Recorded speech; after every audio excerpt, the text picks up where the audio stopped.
We are glad to welcome our first guest of the day. Alan Godfrey joins us. He is the Deputy Executive Director of the Mississippi Gaming and Hospitality Association. Alan, good morning. Thanks for spending a few minutes with us. Good morning to you. Welcome. Glad to be here. I appreciate you coming on board. Give us a quick overview. Where are we as we approach the final days of 2024 in the gaming industry, in the hospitality industry here in the state of Mississippi, and in this year that we are finishing? Well, it's really looking pretty good. The gross gaming revenue for the year is down about $30 million. Most of that, actually all of that is in our northern region and central region. The Gulf Coast is ahead of last year by about $5 million. So it's I'd say it's a really good year given everything that's going on this year. All right, so gross gaming $30 million. What does that represent percentage-wise? What's the total gross gaming number for the year? Total gross is $2.233 billion. Okay, so really, really small percentage decrease when you're talking about numbers that big. Oh yes. Significant. What about gaming in the northern part of the state? We know that, good grief, it's been 2.5 decades ago, I guess now, when gaming first came to Mississippi, and Tunica kind of burst onto the scene, and it had that massive boom. It has curtailed a bit. How is the situation in Tunica County in particular, but the northern part of the state? Well, the Tunica area has suffered the most. The revenue loss, most of it came from the Tunica region. But you have to look at the expansion of gaming in the north with Tennessee, Arkansas, which is where a number of their customers came from. Yeah. So it's generally going to affect on them more than it is down on the coast. Yeah. The coast seems to continue to grow and continue to thrive, whether we're talking infrastructure or availability, all of these things that are there. Why is that? Well, they have a really good junket market. They bring a lot of customers from ways away on planes, so they have a good market there. And, every region in Mississippi is different, and the Gulf Coast is different than central or the north. People like to come down, and it's close to New Orleans, and a lot of different things to do. And like most properties in this state, they have continued to reinvest in their properties, so they're fun to come to. Yeah. One of the things, and I know that this is not necessarily the favorite topic of the gaming industry, but it is a question that we get constantly. We have seen sports betting legalized in Mississippi. We have seen the proliferation of sports books at casino sites, and those have been very real profit centers for the gaming industry. But people continue to ask about mobile sports betting in Mississippi. Where is that? I know it's something that the legislature has taken a look at. They have not acted on, at least to this point. Where does the industry stand on that? Well, as we know, sports betting, mobile sports betting is going on as we speak illegally, so it's happening in the state. The sports bill did come out of the House last year, did not gain any traction in the Senate. My guess would be that would happen again with a bill coming out of the House, and we'll see what the Senate does with it this year. Yeah. Is there a general consensus among gaming properties, brick-and-mortar properties, that they would prefer for mobile gaming not to be activated because they would rather have those people come on-site to their locations?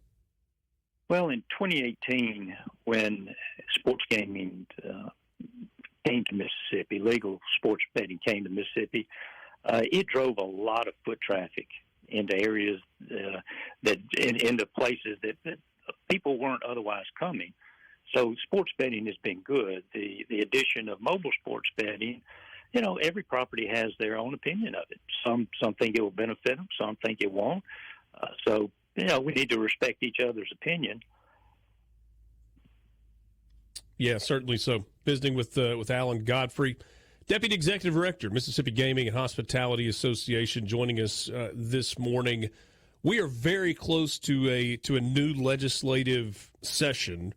What's on your mind? I feel like it's interesting as we talk to legislators. They're all on committees, and so there's kind of like a top-of-mind topic for individual legislators. As we talk to different association leadership, everybody has kind of an agenda item. What is it for you going into this upcoming legislative session? Well, at an association level, you saw the recent committee on revitalization of Jackson with his the thought of a casino in Jackson. So that's obviously very important to the association, and a number of reasons is the effect it would have on other property, and the fact that the rules of the game are being changed, and then where would it stop? Is it going to stop in Jackson if they're allowed to get one? There's a number of other cities that would love to have their revenue source to do good things for their beautiful cities. So that's going to be a major concern. Yeah. There has been, I guess, since we first started, at least a little bit of a softening of the regulations of water, right? I mean, yeah, initially it was you had to be on the water, and then it was you had to be kind of attached to the water, and that's where are we exactly on the wording? Because Jackson is not, last I checked, on the water. I mean, unless we're talking about the Pearl River or the Ross Barnett Reservoir, but I don't think those are what we're talking about.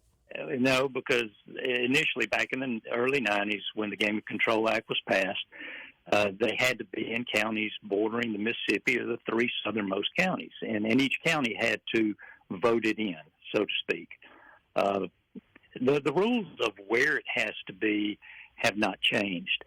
What has changed in the first session in 2005, before Katrina hit, there was legislation that allowed casinos to put there was legislation that allowed casinos to be on permanent pilings, okay? Right. Which meant they still had to be on the Mississippi River, but they could raise them up so they could avoid the flooding issue. Then Katrina hit. After that, they came back and said, well, we're not wanting to expand gaming to places that it wouldn't have been before. So we'll allow you to go 800 feet back, assuming you own that land. So, nothing's really changed. Now, there's some sites that have probably pushed the border or the limits, but, Gaming Commission will come up with that decision, and they've always been fair and equitable. So, we'll let them see what they do. Yeah.